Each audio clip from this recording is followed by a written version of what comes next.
Hello everyone, welcome back to my YouTube channel. I hope you all are doing great, and in today's lecture we are going to discuss the Piaget's theory of cognitive development. Class 1, this is important for B.Ed semester 1 and TET. So ਇਹ theory Jean Piaget ਵੱਲੋਂ ਦਿੱਤੀ ਗਈ ਸੀ and cognitive development ਦਾ ਮਤਲਬ ਹੁੰਦਾ ਹੈ mental development ਕਿਸੇ ਵੀ ਬੱਚੇ ਦੇ ਵਿੱਚ ਕਿੱਦਾਂ ਹੁੰਦੀ ਆ। Jean Piaget was the first psychologist ਜਿਨ੍ਹਾਂ ਨੇ cognitive development ਦੇ ਬਾਰੇ ਗੱਲ ਕੀਤੀ ਸੀ। ਇਸ ਤੋਂ ਪਹਿਲਾਂ personality ਬਾਰੇ ਗੱਲ ਕੀਤੀ ਗਈ ਆ, ਬਟ ਉਹਨਾਂ ਨੇ ਕਿਹਾ ਸੀ ਕਿ cognitive development ਵੀ ਬਹੁਤ important ਆ। This is a qualitative, so it is very important also, ਠੀਕ ਹੈ। So let's start with the introductory parts. This theory was given by the Jean Piaget, जो कि एक Swiss psychologist C. So Jean Piaget was the first psychologist जिन्हों ने claim ਕੀਤਾ ਸੀ कि ਜਿਹੜੇ ਬੱਚੇ ਹੈਗੇ ਆ ਉਹਨਾਂ ਦੀ thinking miniature version ਨਹੀਂ ਆ, मतलब कि ਅਡਲਟ ਦੀ ਸੋਚ ਦਾ ਮਿਨੀਏਚਰ ਵਰਜਨ ਨਹੀਂ ਆ ਕਿ ਜਿਵੇਂ ਅਡਲਟ ਸੋਚਦੇ ਆ ਉਹ ਤੋਂ ਛੋਟਾ ਨਹੀਂ ਸੋਚਦੇ, ਮਤਲਬ ਅੱਧਾ ਨਹੀਂ ਸੋਚਦੇ। ਉਹਨਾਂ ਦੀ ਜੋ ਥਿੰਕਿੰਗ ਹੈਗੀ ਆ that is very distinct and very unique in itself। ਜਿਵੇਂ ਉਹਨਾਂ ਦੀ ਕੋਗਨੀਟਿਵ ਡਿਵੈਲਪਮੈਂਟ ਹੁੰਦੀ ਆ ਉਵੇਂ ਹੀ ਉਹਨਾਂ ਦੀ ਜਿਹੜੀ ਆ ਸੋਚ ਹੁੰਦੀ ਆ। ਸੋ ਉਹਨਾਂ ਦੀ ਸੋਚ ਆਪਣੇ ਆਪ 'ਚ ਹੀ ਸੰਪੂਰਨ ਹੈ, ਆਪਣੇ ਆਪ ਦੇ ਵਿੱਚ ਹੀ ਹੈ, ਠੀਕ ਹੈ। ਸੋ this theory is also known as genetic epistemology, and this term genetic epistemology that is very important, so ਇਹਨੂੰ ਸਮਝਣਾ ਬਹੁਤ ਜ਼ਰੂਰੀ ਆ। what is genetic epistemology, which is also known as epigenesis? So what is genetic epistemology? Genetic epistemology ਦਾ ਮਤਲਬ ਅਗਰ ਆਪਾਂ simple term ਦੇ ਵਿੱਚ ਗੱਲ ਕਰੀਏ, ਸੋ ਜਿਹੜਾ ਹਰ ਕੋਈ ਇੰਡੀਵਿਜੂਅਲ ਹੈਗਾ ਹੈ ਉਹ ਦੋ ਤਰੀਕੇ ਨਾਲ ਡਿਵੈਲਪ ਹੁੰਦਾ ਹੈ। Firstly, that is through the influence of the environment. So ਪਹਿਲਾ ਕਿੱਦਾਂ ਹੁੰਦਾ ਹੈ, that will be through the unfolding of genetic material, ਠੀਕ ਹੈ। ਕਿ genetic material ਜੋ ਸਾਡਾ DNA ਹੈਗਾ ਹੈ ਉਹਦੀ unfolding ਦੇ through DNA ਜੋ ਹੈ ਉਹ genetic material ਜੋ ਹੈ ਉਹਦੀ unfolding ਜੋ ਕਿ pre-described stages ਦੇ ਵਿੱਚ ਹੁੰਦੀ ਆ ਉਹਦੇ through ਹੁੰਦਾ ਹੈ। and secondly that will be through the surrounding, ठीक है। जो साडा environment हैगा, जो साडी surrounding हैगी आ ओदा influence जो children ते पएगा, बच्चे ते पएगा ओदे through होएगा, ठीक है। So that is very essential. And हर एक स्टेज ਦੇ ਉੱਤੇ ਜਿਵੇਂ ਆਪਾਂ ਅਗਲੀਆਂ ਸਟੇजेस ਪੜਾਂਗੇ ਉਹਨਾਂ ਦਾ ਮੰਨਣਾ ਹੈ ਕਿ ਹਰ ਇੱਕ ਸਟੇਜ ਦੇ ਉੱਤੇ ਇੱਕ ਟਾਸਕ ਜਿਹੜਾ ਹੈ ਉਹ ਦਿੱਤਾ ਜਾਂਦਾ ਹੈ। ਦਿੱਤਾ ਨਹੀਂ ਜਾਂਦਾ, ਕਿਸੇ ਦੁਆਰਾ ਇਹ ਟਾਸਕ ਨਹੀਂ ਦਿੱਤਾ ਜਾਂਦਾ, ਬਟ ਹਰ ਇੱਕ ਸਟੇਜ ਦੇ ਉੱਤੇ ਇੱਕ ਟਾਸਕ ਹੁੰਦਾ ਹੈ। ਹਰ ਇੱਕ ਸਟੇਜ ਮਤਲਬ ਇੱਕ ਲਾਈਫ ਦੀ ਹਰ ਇੱਕ ਸਟੇਜ ਦੇ ਉੱਤੇ, ਜਿਵੇਂ ਬਰਥ ਹੋ ਗਿਆ, ਉਸ ਤੋਂ ਬਾਅਦ ਵਾਲੀ ਸਟੇਜ ਦੇ ਬੱਚਾ ਹੌਲੀ ਹੌਲੀ ਪਹਿਲਾਂ ਕੀ ਕਰਦਾ ਹੈ, ਠੀਕ ਹੈ, ਬੈਠਣਾ ਸਿੱਖਦਾ ਹੈ, ਫਿਰ ਉਹ ਕ੍ਰੋਲ ਕਰਨਾ ਸਿੱਖਦਾ ਹੈ, ਠੀਕ ਹੈ, ਫਿਰ ਉਹ ਤੁਰਨਾ ਸਿੱਖਦਾ ਹੈ, ਠੀਕ ਹੈ। ਇਹ ਨਹੀਂ ਕਿ ਸਿੱਧਾ ਤੁਰਨ ਲੱਗ ਪੈਂਦਾ, ठीक है। सो और हर एक स्टेज के उत्ते वो एक स्पेसिफिक टास्क है जो उन्हें परफॉर्म करना है दैट पर्टिकुलर स्टेज, तो वो जो प्रोग्रेस हैगी आ वो कित्ते डिपेंड करेगी, वो प्रोग्रेस डिपेंड करेगी कि उन्हें प्रीवियस स्टेज के उत्ते किद्दां दा काम किया, ठीक है। प्रीवियस स्टेज के उत्ते ओदी किद्दां दी परफॉर्मेंस रही आ ओदे ते ओदी जो प्रोग्रेस हैगी आ दैट विल बी डिपेंडेंट, ठीक है। So this is all about the genetic epistemology, the most important term. I think it's clear. So next will have now this is my handwritten notes, मेरे handwritten notes ਤੇ ਅਗਰ ਕਿਸੇ ਨੂੰ ਚਾਹੀਦੇ ਵੀ ਹੋਣਗੇ ਤਾਂ ਤੁਸੀਂ ਮੈਨੂੰ ਕਮੈਂਟ ਕਰਕੇ ਜ਼ਰੂਰ ਦੱਸਿਓ। I'll send you proper handwritten notes ਹੈਗੇ ਇਸ ਥਿਊਰੀ ਦੇ। ਸੋ ਫਰਸਟਲੀ ਇਹਦੇ ਵਿੱਚ ਗੱਲ ਜਿਹੜੀ ਹੈ ਉਹ ਆਪਾਂ ਸਮਝਾਂਗੇ firstly through what is schema। ਪਹਿਲਾਂ ਆਪਾਂ schema ਸਮਝਾਂਗੇ। schema ਮਤਲਬ ਕਿ any mental representation of a unit in the environment is the schema। Schema what schema means ਕਿ ਫੋਰ ਐਗਜ਼ਾਮਪਲ ਕਿ ਨਿੱਕੇ ਹੁੰਦੇ ਜਾਂ ਹੁਣ ਵੀ ਆਪਾਂ ਸਾਡੇ ਸਾਹਮਣੇ ਇੱਕ ਬੁੱਕ ਪਈ ਹੈ, ਠੀਕ ਹੈ। ਉਹਦੀ ਮੈਂਟਲ ਇੱਕ ਰਿਪਰੈਜ਼ੈਂਟੇਸ਼ਨ ਉਹਦੀ ਸਾਡੇ ਦਿਮਾਗ ਦੇ ਵਿੱਚ ਹੋ ਜਾਂਦੀ ਹੈ। So any mental representation of a unit, ਕਿਸੇ ਵੀ ਯੂਨਿਟ, ਕੋਈ ਵੀ ਯੂਨਿਟ ਹੈ, ਬੁੱਕ ਹੈ, ਕਾਪੀ ਹੈ, ਮੋਬਾਈਲ ਹੈ, ਕੁਛ ਵੀ ਹੈ, ਉਹਦੀ ਯੂਨਿਟ ਸਾਡੇ ਦਿਮਾਗ ਦੇ ਵਿੱਚ ਬੈਠ ਜਾਂਦੀ ਹੈ, that is a schema। So schema is the cognitive structure, ठीक है। schema की है, that is a cognitive structure means an organized pattern of thoughts, एक organized pattern हैगा या thoughts दा,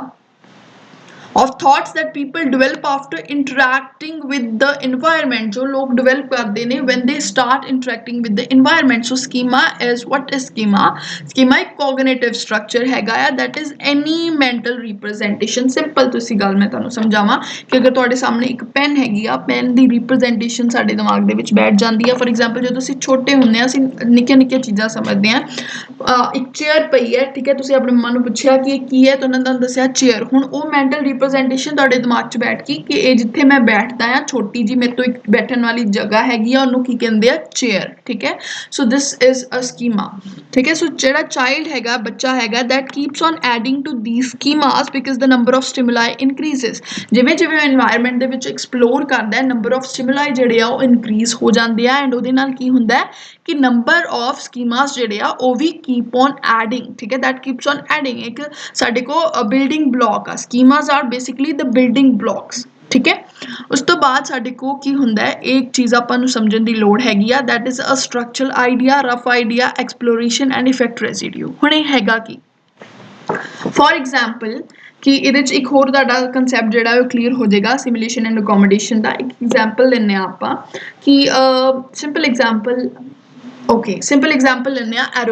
ਬਰਡ ਦੀ ਠੀਕ ਹੈ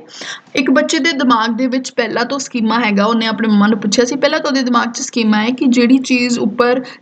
ਹਵਾ 'ਚ ਉੜਦੀ ਹੈ ਸਕਾਈ 'ਚ ਹੁੰਦੀ ਆ that is non as bird ठीक है so that मीनस he has a structure idea of a bird ठीक है एक रफ आइडिया ਉਹਦੇ ਕੋਲ ਹੈਗਾ ਕਿ ਜਿਹੜੀ ਚੀਜ਼ এনवायरमेंट ਦੇ ਵਿੱਚ ਹਵਾ 'ਚ ਉੜਦੀ ਆ ਉਹ ਕੀ ਹੈਗੀ ਆ ਬਰਡ ਫਿਰ ਕੀ ਹੋਇਆ ਐਕਸਪਲੋਰ ਹੋਇਆ এনवायरमेंट ਦੇ ਵਿੱਚ ਇੱਕ ਦਿਨ ਕੀ ਹੋਇਆ ਇੱਕ ਦਿਨ ਉਹਨੇ ਐਰੋਪਲੇਨ ਦੇਖਿਆ ਜਿਹੜਾ ਉਹਨੂੰ ਨਹੀਂ ਸੀ ਪਤਾ ਕਿ ਐਰੋਪਲੇਨ ਹੈ ਠੀਕ ਹੈ ਕਿਉਂਕਿ ਉਹ ਛੋਟਾ ਬੱਚਾ ਹੈ ਉਹਨੂੰ ਨਹੀਂ ਹਜੇ ਸਾਰੀਆਂ ਚੀਜ਼ਾਂ ਦਾ ਪਤਾ ਸੋ ਉਹਨੇ ਆਪਣੇ ਮੰਮਾ ਨੂੰ ਕਿਹਾ ਕਿ ਮੰਮਾ ਦੇਖੋ ਇੰਨਾ ਵੱਡਾ ਬਰਡ ਜਾ ਰਿਹਾ ਠੀਕ ਹੈ ਤੇ ਹੁਣ ਕੀ ਹੋਇਆ ਐਕਸਪਲੋਰ ਹੋਇਆ এনवायरमेंट ਦੇ ਵਿੱਚ ਇੱਕ ਉਹਦੇ ਕੋਲ ਨਵੀਂ ਸਿਚੁਏਸ਼ਨ ਆਈ ਹੁਣ ਨਵੀਂ ਸਿਚੁਏਸ਼ਨ ਉਹਦੇ ਵਿੱਚ ਉਹਦੇ ਮੰਮਾ ਨੇ ਉਹਨੂੰ ਦੱਸਿਆ ਕਿ ਨਹੀਂ ਬੇਟਾ ਇਹ ਬਰਡ ਨਹੀਂ ਆ ਕਹਿੰਦਾ ਨਹੀਂ ਤੁਸੀਂ ਤਾਂ ਮੈਨੂੰ ਕਿਹਾ ਸੀ ਜਿਹੜਾ ਹੁੰਦਾ ਉਹ ਬਰਡ ਹੈ ਇਹ ਤੇ ਬਰਡ ਹੈ ਵੱਡਾ ਵਾਲਾ ਬਰਡ ਹੈ ਮੰਮਾ ਨੇ ਕਿਹਾ ਨਹੀਂ ਬੇਟਾ ਇਹਨੂੰ ਕੀ ਕਹਿੰਦੇ ਆ ਐਰੋਪਲੇਨ ਠੀਕ ਹੈ ਸੋ ਹੁਣ ਕੀ ਹੋਇਆ ਉਹਦੇ ਕੋਲ ਨਵਾਂ ਆਈਡੀਆ ਆਇਆ ठीक है सो ए स्ट्रक्चरल आइडिया और इफेक्ट रेजिड्यू इन्हां दे विच जिहड़े चेंजेस आउंदे आ जिहड़े बदलाव आउंदे आ changes in these two ideas that will lead to the cognitive development कि हौली हौली ओहदी मैंटल डेवलपमेंट जिहड़ी आ ओह होनी स्टार्ट हो जाती है so I think this is clear ठीक है अगर कोई भी डाउट आ इनू अगे जाके आप फिर डिस्कस करना है सो उस तो बाद आ जाता है साडे को एक्सपीरियंसिस हुण ये सानू सारिਆਂ ਨੂੰ पता है that experiences are very important ठीक है जब तक ਅਸੀਂ किसी चीज़ ਨੂੰ एक्सपीरियंस नहीं करांगे सानू नहीं पता लगेगा so experience it is one of the most important thing in the cognitive development if you don't experience you can't change your ideas ਜਦੋਂ तक ਅਸੀਂ एक्सपीरियंस नहीं करांगे ਅਸੀਂ एक्सप्लोर नहीं करांगे एनवायरनमेंट ਦੇ ਵਿੱਚ ਉਦੋਂ तक ਅਸੀਂ ਆਪਣੇ ਆਈਡੀਆਜ਼ ਨੂੰ ਚੇਂਜ ਨਹੀਂ ਕਰ ਪਾਵਾਂਗੇ ਠੀਕ ਹੈ ਜਦੋਂ ਇੱਕ ਆਈਡੀਆ ਸਾਡਾ ਚੇਂਜ ਹੋਏਗਾ ਹੁਣ ਜਦੋਂ ਇੱਥੇ ਸਾਡੇ ਕੋਲ ਰਫ ਆਈਡੀਆ ਸੀ ਇੱਕ ਬਰਡ ਦਾ ਉਸ ਤੋਂ ਬਾਅਦ ਜਦੋਂ ਸਾਡੇ ਸਾਹਮਣੇ ਨਵੀਂ ਸਿਚੁਏਸ਼ਨ ਆਈ ਤੇ ਸਾਡੇ ਕੀ ਹੋਇਆ ਸਾਡੇ 'ਚ ਕੋਗਨੀਟਿਵ ਕੌਨਫਲਿਕਟ ਹੋਇਆ ਠੀਕ ਹੈ ਸਾਨੂੰ ਇੱਕ ਨਵੀਂ ਆਈਡੀਆ ਬਾਰੇ ਪਤਾ ਲੱਗਾ ਤੇ ਸਾਡੇ ਵਿੱਚ ਕੀ ਹੋਇਆ ਕੋਗਨੀਟਿਵ ਕੌਨਫਲਿਕਟ ਹੋਇਆ ਕਿ ਨਹੀਂ ਯਾਰ ਮੈਂ ਤਾਂ ਪਹਿਲਾਂ ਬਰਡ ਸੁਣਿਆ ਸੀ ਹੁਣ ਐਰੋਪਲੇਨ ਆ ਗਈ ਨਵੀਂ ਟਰਮ ਸੋ ਕੀ ਹੋਇਆ ਮੈਂਟਲ ਕੌਨਫਲਿਕਟ ਹੋਇਆ ਨਾ ਮੈਂਟਲ ਕੌਨਫਲਿਕਟ ਹਮੇਸ਼ਾ ਹੋਏਗਾ ਐਂਡ ਜਦੋਂ ਮੈਂਟਲ ਕੌਨਫਲਿਕਟ ਹੋਏਗਾ ਉਹਦੇ ਨਾਲ there will be a need for a change कि सानू एक बदलाव ਲਈ ਸਾਨੂੰ ਲੋੜ ਜ਼ਰੂਰਤ ਪਏਗੀ ਠੀਕ ਹੈ ਨੀਡ ਫॉर अ चेंज ਸੋ ਇਹਦੇ ਨਾਲ ਹੀ ਕੀ ਸਾਡੀ ਕੋਗਨੀਟਿਵ ਡਿਵੈਲਪਮੈਂਟ ਹੋਏਗੀ ਜਦੋਂ ਤੱਕ ਸਾਡੇ ਅਸੀਂ ਐਕਸਪਲੋਰ ਨਹੀਂ ਕਰਾਂਗੇ ਐਕਸਪੀਰੀਅੰਸ ਨਹੀਂ ਕਰਾਂਗੇ ਕੋਗਨੀਟਿਵ ਕੌਨਫਲਿਕਟ ਨਹੀਂ ਹੋਏਗਾ नीड फॉर चेंज आएगी नहीं सो ये करके कहते it means some kind of imbalance should be there in the mind so that a need to change the idea must develop कि एक नीड बनी रहे चेंज करन दी आइडिया नो डिवेलप होंदी रहे इस करके एक्सपीरियंस करना इम्बैलेंस होना साडे दिमाग दे विच बहुत इंपॉर्टेंट है ठीक है टिल नाउ अगर हले तुहानू लग रहा नहीं समझ लगी नो डाउट कोई गल नहीं आपां ਇਹਨੂੰ ਅੱਗੇ ਅੱਗੇ ਸਮਝਾਂਗੇ ਜ਼ਰੂਰ ਐਂਡ ਅਗਰ ਤੁਹਾਨੂੰ ਫਿਰ ਵੀ ਸਮਝ ਨਹੀਂ ਲੱਗੇਗੀ ਕਿਸੇ ਵੀ ਪੁਆਇੰਟ ਦੀ ਕਿਸੇ ਵੀ ਗੱਲ ਦੀ ਤੁਸੀਂ ਮੈਨੂੰ ਕਮੈਂਟ ਕਰਕੇ ਜ਼ਰੂਰ ਪੁੱਛ ਸਕਦੇ ਹੋ ਠੀਕ ਹੈ ਦੈਨ ਵੀ ਹੈਵ ਐਕਸਪੀਰੀਅੰਸ ਦੀ ਗੱਲ ਕਰ ਰਹੇ ਹਾਂ ਆਪਾਂ ਹੁਣ ਕਹਿੰਦੇ ਐਕਸਪੀਰੀਅੰਸ ਦੋ ਤਰ੍ਹਾਂ ਦੇ ਆ ਐਕਸਪੀਰੀਅੰਸ ਇਹਨਾਂ ਨੇ ਦੋ ਤਰ੍ਹਾਂ ਦੇ ਦੱਸਿਆ that is figurative experience and logico mathematical experience ना व्हाट आर दीज एक्सपीरियंसिस ठीक है आप सिंपल एक्सपीरियंस पढ़े पर इन्होंने कहा कि फिगरेटिव एक्सपीरियंस भी होंगे लॉजिकल मैथमेटिकल एक्सपीरियंस भी होंगे फिगरेटिव एक्सपीरियंस का मतलब कि external outlook of the object कि एक ऑब्जेक्ट की एक्सटर्नल आउटलुक की आ ठीक है फॉर एग्जाम्पल इतने जिवें एग्जाम्पल दी है कि अगर मैं तुहानू बॉल दी है एक रैड कलर की खेडन एक बच्चे नू ते ओहदी एक्सटर्नल आउटलुक की आ कि वो रैड कलर की बॉल हैगी आ ठीक है so this is the figurative figurative experience कि ਉਹਦੀ ਫਿਗਰ ਕਿਦਾਂ ਦੀ ਐਕਸਟਰਨਲ ਆਊਟਲੁੱਕ ਕਿਦਾਂ ਦੀ ਆ ਦੈਨ ਇਜ਼ ਲੌਜੀਕੋ ਮੈਥਮੈਟੀਕਲ ਐਕਸਪੀਰੀਅੰਸ ਇਹਨੂੰ ਹੋਰ ਕੀ ਕਿਹਾ ਜਾਂਦਾ ਹੈ ਆਪਰੇਟਿਵ ਮੈਥਡ ਠੀਕ ਹੈ ਆਪਰੇਟਿਵ ਮੈਥਡ ਸੋ ਕਿੱਦਾਂ ਉਹ ਚੀਜ਼ ਆਪਰੇਟ ਹੁੰਦੀ ਹੈ ਜਾਂ ਫਿਰ ਕਿੱਦਾਂ ਯੂਜ਼ ਹੁੰਦੀ ਹੈ ਸੋ ਇਹਦਾ ਕੀ ਮਤਲਬ ਆ how we can use that thing or that object ਹੁਣ ਇਹ ਰੈੱਡ ਕਲਰ ਦੀ ਬਾਲ ਸੀ ਹੁਣ ਇਹ ਬਾਲ ਕਿਹਦੇ ਕੰਮ ਆ ਰਹੀ ਆ ਉਹਦੇ ਖੇਡਣ ਦੇ ਕੰਮ ਸੋ ਦਾ ਯੂਜ਼ ਆਫ ਦਾ ਆਬਜੈਕਟ ਕੀ ਆ ਖੇਡਣਾ ਅਗਰ ਇੱਕ ਹੋਰ ਐਗਜ਼ਾਮਪਲ ਲਈਏ ਚੇਅਰ ਦੀ ਸੋ ਚੇਅਰ ਦੀ ਫਿਗਰੇਟਿਵ ਐਕਸਪੀਰੀਅੰਸ ਕੀ ਹੋਏਗਾ ਕਿ ਉਹ ਜਿਹੜੇ ਵੀ ਕਲਰ ਦੀ ਹੈਗੀ ਆ ਉਹਦੀਆਂ 4 ਲੈਗਸ ਨੇ ਠੀਕ ਹੈ ਉਹਦੇ ਆਰਮਸ ਹੈਗੀਆਂ ਜਾਂ ਨਹੀਂ ਹੈਗੀਆਂ ਉਹ ਦੀ ਐਕਸਟਰਨਲ ਆਊਟਲੁੱਕ ਹੋਗੀ ਆਬਜੈਕਟ ਦੀ ਤੇ ਲੌਜੀਕੋ ਮੈਥਮੈਟੀਕਲ ਐਕਸਪੀਰੀਅੰਸ ਕੀ ਹੋਏਗਾ ਕਿ ਉਹ ਕਿਹਦੇ ਕੰਮ ਆ ਰਹੀ ਹੈ ਸਾਡੇ ਰਿਲੈਕਸ ਕਰਨ ਦੇ ਕੰਮ ਆ ਰਹੀ ਹੈ ਸਾਡੇ ਬੈਠਣ ਦੇ ਕੰਮ ਆ ਰਹੀ ਹੈ ਠੀਕ ਹੈ ਸੋ ਉਸ ਤੋਂ ਬਾਅਦ ਸਾਡੇ ਕੋਲ ਟਰਮ ਆ ਗਈ ਇੱਕ ਨਵੀਂ adaptation now what this term means adaptation ਦਾ ਮਤਲਬ ਹੁੰਦਾ ਹੈ balance of assimilation and accommodation so assimilation accommodation ਕੀ ਆ ਉਹ ਆਪਾਂ ਸਮਝ ਲੈਂਦੇ ਆ so cognitive development is a process of adaptation cognitive development ਜੋ ਹੈਗੀ ਆ that is a process of adaptation ਜਦੋਂ ਅਸੀਂ ਅਡੈਪਟ ਕਰਾਂਗੇ ਚੀਜ਼ਾਂ ਨੂੰ cognitive development ਜਿਹੜੀ ਆ ਉਹ ਹੋਏਗੀ ਜਦੋਂ ਅਸੀਂ ਅਡੈਪਟ ਹੀ ਨਹੀਂ ਕਰਾਂਗੇ ਸਾਡੀ ਕੋਈ ਰਫ ਆਈਡੀਆ ਹੈਗਾ ਅਸੀਂ ਨਹੀਂ ਐਡ ਹੀ ਨਹੀਂ ਕਰ ਰਹੇ ਨਿਊ ਆਈਡੀਆ ਨੂੰ ਅਸੀਂ ਕਹਿ ਰਹੇ ਨਾ ਜੋ ਹੈ ਉਹ ਹੈ ਬਸ ਉਹੀ ਹੈ ਸੋ ਉਸ ਤੋਂ ਅਗਰ ਆਪਾਂ ਅਡੈਪਟ ਨਹੀਂ ਕਰ ਰਹੇ ਨਵੀਆਂ ਚੀਜ਼ਾਂ ਨੂੰ ਤਾਂ cognitive development is not possible now we have the term assimilation and accommodation again come to that example ਜੋ ਮੈਂ ਤੁਹਾਨੂੰ ਪਿਛਲੇ ਸਲਾਈਡ ਦੇ ਵਿੱਚ ਦਿੱਤੀ ਸੀ ਐਰੋਪਲੇਨ ਤੇ ਬਰਡ ਦੀ ਠੀਕ ਹੈ ਹੁਣ ਜਦੋਂ ਉਹਨੂੰ ਪਹਿਲਾਂ ਪਤਾ ਸੀ ਠੀਕ ਹੈ ਉਹਦੇ ਪਹਿਲਾਂ ਦਿਮਾਗ ਦੇ ਵਿੱਚ ਬਿਲਡਿੰਗ ਬਲੌਕ ਸੀ ਸਕੀਮਾ ਸੀ ਉਹਦੇ ਦਿਮਾਗ ਦੇ ਵਿੱਚ ਬਰਡ ਦਾ ਠੀਕ ਹੈ ਜਿਹੜੀ ਚੀਜ਼ ਉੱਡਦੀ ਹੈ ਉਹ ਕੀ ਹੈ ਬਰਡ ਹੈ ਹੁਣ ਜਦੋਂ ਉਹਦੇ ਕੋਲ ਨਵੀਂ ਸਿਚੁਏਸ਼ਨ ਆਈ ਜਦੋਂ ਉਹਨੇ ਐਰੋਪਲੇਨ ਦੇਖਿਆ ਤੇ ਉਹਨੇ ਕੀ ਕੀਤਾ ਉਹਨੇ ਅਸਿਮੀਲੇਟ ਕੀਤਾ ਦੈਟ ਇਜ਼ ਕਿ ਉਹਨੇ ਸੋਚਿਆ ਕਿ ਇਹ ਵੀ ਵੱਡਾ ਸਾਰਾ ਬਰਡ ਹੈ ਦੈਟ ਮੀਨਸ ਉਹ when we are trying to fit the new one within the old one ਅਸੀਂ ਨਵੇਂ ਵਾਲੇ ਨੂੰ ਪੁਰਾਣੇ ਵਾਲੇ 'ਚ ਫਿਟ ਕਰਨ ਦੀ ਕੋਸ਼ਿਸ਼ ਕਰਦੇ ਹਾਂ ਕਿ ਉਹ ਨਵਾਂ ਵਾਲਾ ਸੀ ਐਰੋਪਲੇਨ ਸੀ ਅਸੀਂ ਉਹਨੂੰ ਪੁਰਾਣੇ ਵਾਲੇ 'ਚ ਫਿਟ ਕਰਨ ਦੀ ਕੋਸ਼ਿਸ਼ ਕੀਤੀ ਕਿ ਅੱਛਾ ਮੈਂ ਪਹਿਲਾਂ ਪੜ੍ਹਿਆ ਹੈ ਬਰਡ ਹੈ ਸੋ ਇਹਨੂੰ ਫਿਟ ਕਰਕੇ ਦੇਖਦੇ ਹਾਂ ਅੱਛਾ ਇਹ ਵੀ ਹਵਾ 'ਚ ਉੱਡ ਰਿਹਾ ਮਤਲਬ ਇਹ ਵੱਡਾ ਵਾਲਾ ਬਰਡ ਹੈ ਸੋ ਇਹ ਕੀ ਹੋਇਆ ਅਸਿਮੀਲੇਸ਼ਨ ਹੁਣ ਅਸਿਮੀਲੇਸ਼ਨ ਹੋਇਆ assimilation that when we are trying to fit the new one within the old one accommodation ਹੁਣ ਉਹਨੇ ਆਪਣੇ ਵੱਲੋਂ ਕੀ ਕੀਤਾ ਅਸਿਮੀਲੇਸ਼ਨ ਕਰ ਲਈ ਮਤਲਬ ਉਹਨੇ ਇਕੁਇਲਿਬ੍ਰੇਸ਼ਨ ਬਣਾ ਲਈ ਆਪਣੇ ਦਿਮਾਗ ਦੇ ਵਿੱਚ ਇਕੁਇਲਿਬ੍ਰੇਸ਼ਨ ਬਣਾ ਲਈ ਉਹਨੇ ਦਿਮਾਗ ਦੇ ਵਿੱਚ ਹਾਂ ਕਿ ਇਹ ਵੱਡਾ ਵਾਲਾ ਬਰਡ ਆ ਰਿਹਾ ਉਹਨੇ ਫਿਰ ਆਪਣੇ ਮੰਮਾ ਨੂੰ ਦੱਸਿਆ ਨਿਊ ਸਿਚੁਏਸ਼ਨ ਆਈ ਉਹਦੇ ਸਾਹਮਣੇ ਜਦੋਂ ਦੀ ਮੰਮਾ ਨੇ ਕਿਹਾ ਨਹੀਂ ਬੇਟਾ ਇਹ ਕੀ ਹੈ ਇਹ ਐਰੋਪਲੇਨ ਹੈ ਇਹ ਬਰਡ ਨਹੀਂ ਆ ਸੋ ਹੁਣ ਕੀ ਹੋਇਆ ਅਨਸਟੇਬਲ ਹੋ ਗਿਆ ਡਿਸਇਕੁਇਲਿਬ੍ਰੀਅਮ ਆ ਗਿਆ ਹੁਣ ਕੀ ਹੋਏਗਾ ਅਕੋਮੋਡੇਸ਼ਨ ਹੋਏਗਾ ਅਕੋਮੋਡੇਸ਼ਨ ਮਤਲਬ when we are changing the old one ਅਸੀਂ ਪੁਰਾਣੇ ਵਾਲੇ ਆਈਡੀਆ ਨੂੰ ਚੇਂਜ ਕਰਕੇ ਨਵੇਂ ਵਾਲੇ 'ਚ ਫਿੱਟ ਕਰ ਰਹੇ ਹਾਂ that is accommodation ਅਸੀਂ ਪੁਰਾਣੇ ਵਾਲੇ ਨੂੰ ਚੇਂਜ ਕੀਤਾ ਕਿ ਅੱਛਾ ਜਿਹੜੀ ਚੀਜ਼ ਇੱਦਾਂ ਉੱਡਦੀ ਆ ਉਹ ਬਰਡ ਹੈਗੀ ਆ ਛੋਟੀ ਚੀਜ਼ that is a living thing but aeroplane is a non living thing ਉਹ ਵੱਡਾ ਹੁੰਦਾ ਹੈ ਉਹ ਇੱਕ ਪਰਸਨ ਨੂੰ ਇੱਕ ਜਗ੍ਹਾ ਤੋਂ ਦੂਸਰੇ ਜਗ੍ਹਾ ਪਰਸਨਸ ਨੂੰ ਲੈ ਕੇ ਜਾਂਦਾ ਹੈ ਸੋ ਇਹ ਕੀ ਹੋ ਗਿਆ ਸਾਡੇ ਕੋਲ ਅਕੋਮੋਡੇਸ਼ਨ ਆ ਗਈ ਸੋ ਆਈ ਥਿੰਕ ਇਹ ਕਲੀਅਰ ਹੋਣਾ ਚਾਹੀਦਾ ਹੈ ਠੀਕ ਹੈ ਅਸਿਮੀਲੇਸ਼ਨ ਫਿਰ ਇਕੁਇਲਿਬ੍ਰੀਅਮ ਆਏਗਾ ਫਿਰ ਨਿਊ ਨਵੀਂ ਸਿਚੁਏਸ਼ਨ ਆ ਗਈ ਉਹਦੇ ਸਾਹਮਣੇ ਫਿਰ ਅਨਸਟੇਬਲ ਹੋ ਗਿਆ ਡਿਸਇਕੁਇਲਿਬ੍ਰੀਅਮ ਆ ਗਿਆ ਤੇ ਅਕੋਮੋਡੇਸ਼ਨ ਹੋ ਗਿਆ ਹੁਣ ਜੋ ਇਹ ਟਰਮ ਇਕੁਇਲਿਬ੍ਰੇਸ਼ਨ ਜਾਂ ਇਕੁਇਲਿਬ੍ਰੀਅਮ ਔਰ ਡਿਸਇਕੁਇਲਿਬ੍ਰੀਅਮ ਆ ਕਹਿੰਦੇ ਇਹ ਬਹੁਤ ਇੰਪੋਰਟੈਂਟ ਹੈਗੇ ਨੇ ਠੀਕ ਹੈ ਸੋ until and unless assimilation and accommodation occur ਜਦੋਂ ਤੱਕ assimilation ਤੇ accommodation occur ਹੋਏਗਾ cognitive development is not going to work and is not going to be there cognitive changes ਜਿਹੜੇ ਆ according to Piaget will be because of assimilation and accommodation which is okay so cognitive development ਉਦੋਂ ਹੀ ਹੋਏਗੀ ਜਦੋਂ ਇਹਨਾਂ ਦੇ ਵਿੱਚ ਕੀ ਹੋਏਗਾ balance create ਹੋਏਗਾ ਜਦੋਂ ਅਸੀਂ ਕੀ ਕਰਾਂਗੇ assimilation ਤੋਂ accommodation ਤੱਕ ਜਾਵਾਂਗੇ ਉਦੋਂ ਹੀ cognitive development ਜਿਹੜੀ ਹੈਗੀ ਆ ਉਹ possible ਹੋਏਗੀ ਠੀਕ ਹੈ this is clear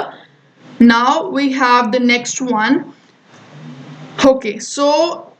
4 factors that will affect the cognitive development ਹੁਣ ਕਿਹੜੇ ਫੈਕਟਰਸ ਨੇ ਜਿਹੜੇ cognitive development ਨੂੰ ਇਫੈਕਟ ਕਰਦੇ ਨੇ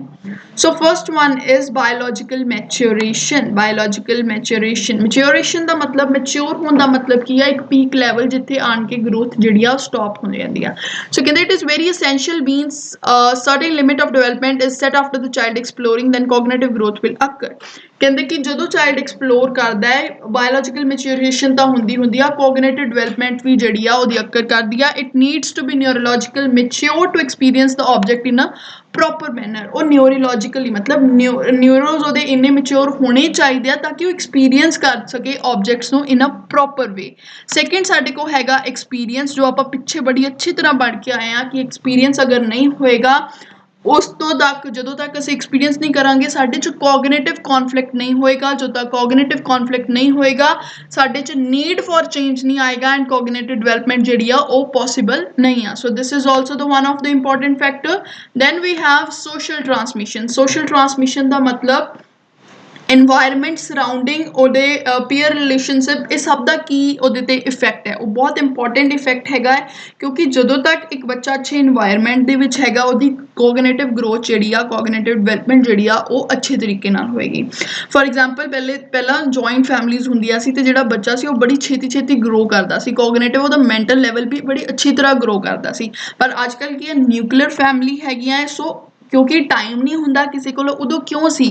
ਜਦੋਂ ਜੁਆਇੰਟ ਫੈਮਿਲੀ ਸੀ, ਅਗਰ ਕੋਈ ਇੱਕ ਜਾਣਾ ਘਰੋਂ ਬਾਹਰ ਵੀ ਜਾਂਦਾ ਹੈ, ਕਿਤੇ ਵੀ ਜਾਂਦਾ ਹੈ, ਸੋ ਉਹਦੇ ਕੋਲ ਬਹੁਤ ਜ਼ਿਆਦਾ ਜਾਣੇ ਹੁੰਦੇ ਸੀ ਜਿਹੜੇ ਉਹਦੇ ਨਾਲ ਖੇਡਦੇ ਸੀ, ਉਹਦੇ ਨਾਲ ਰਹਿੰਦੇ ਸੀ। ਹੁਣ ਨਿਊਕਲੀਅਰ ਫੈਮਿਲੀ ਹੋਣ ਕਰਕੇ ਮਦਰ ਫਾਦਰ ਕੰਮ ਤੇ ਚਲ ਜਾਂਦੇ ਆ, ਬੱਚਾ ਇਕੱਲਾ ਰਹਿੰਦਾ, ਸੋ ਉਹਦੀ ਕੋਗਨੀਟਿਵ ਡਿਵੈਲਪਮੈਂਟ ਕਿੱਦਾਂ ਹੋਏਗੀ? ਜਦੋਂ ਤੱਕ ਐਕਸਪਲੋਰ ਹੀ ਨਹੀਂ ਕਰੇਗਾ, ਅੰਦਰ ਹੀ ਰਹੇਗਾ, ਤਾਂ cognitive development is not possible. So social transmission is very important factor in the cognitive development. So next is equilibrium. ਆਪਾਂ ਪਿੱਛੇ ਪੜ੍ਹ ਕੇ ਆਏ ਹਾਂ ਇਕੁਇਲਿਬ੍ਰੀਅਮ ਨੂੰ ਹੀ ਕਹਿੰਦੇ ਕਿ it means creating a balance between assimilation and accommodation process, ਕਿ ਇੱਕ ਬੈਲੈਂਸ ਕ੍ਰੀਏਟ ਕਰਨਾ। ਅਗਰ if balance is not achieved, cognitive growth is not going to occur। ਜਦੋਂ ਤੱਕ ਇਕੁਇਲਿਬ੍ਰੀਅਮ ਮਤਲਬ ਬੈਲੈਂਸ ਨਹੀਂ ਹੋਏਗਾ ਉਦੋਂ ਤੱਕ ਕੋਗਨੀਟਿਵ ਗਰੋਥ ਜਿਹੜੀ ਆ ਉਹ ਅਕਰ ਨਹੀਂ ਕਰੇਗੀ। So this is the you can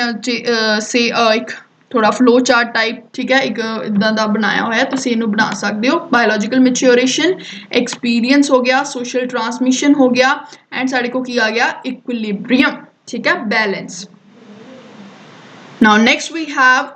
the four sequential stages of the cognitive development। ਹੁਣ ਸਟੇजेस ਆਪਾਂ ਪੜ੍ਹਨੀਆਂ ਕਿ ਪਿਆਜੇ ਦੇ ਦੁਆਰਾ ਸਟੇजेस ਕਿਹੜੀਆਂ ਦਿੱਤੀਆਂ ਗਈਆਂ ਸੀ, ਕਿਹੜੇ ਸਟੈਪਸ ਉਹਨੇ ਕਿਹਾ ਸੀ ਕੋਗਨੀਟਿਵ ਡਿਵੈਲਪਮੈਂਟ ਦੇ ਵਿੱਚ ਕਿੱਦਾਂ ਜਿਹੜੀ ਗਰੋਥ ਆ ਉਹ ਹੁੰਦੀ ਆ। So first stage we have sensory motor stage. ਇਹਦੇ ਵਿੱਚ we have sensory motor stage ਵਿਚ ਇਜ਼ ਬਰਥ ਟੂ 2 years, ਠੀਕ ਹੈ। Then we have pre operational stage ਵਿਚ is 2 to 7 years of age। Then we have concrete operational stage which is 7 to 11, or इन्होंने 12 लिखा है but I think it is 7 to 11 years of age। Formal operational stages above 11 years or you can say above 12 years। so ये सारी साढ़े को आ गई। sensory मतलब अपन नाम तो ही पता लग रहा है senses, ठीक है, sensory motor stage। so इस stages तो पहला ਪਿਆਜੇ ਨੇ ਕੀ ਕਿਹਾ ਸੀ, ਕਹਿੰਦੇ in each stage there is equilibrium and disequilibrium। ਹਰ ਸਟੇਜ ਦੇ ਵਿੱਚ ਬੈਲੈਂਸ ਹੋਏਗਾ, फिर इम्बैलेंस होएगा। Disequilibrium provides a need to change. अगर जो तक अनस्टेबिलिटी नहीं होएगी उदों तक नीड नहीं आएगी चेंज करन दी। अदरवाइज जो तक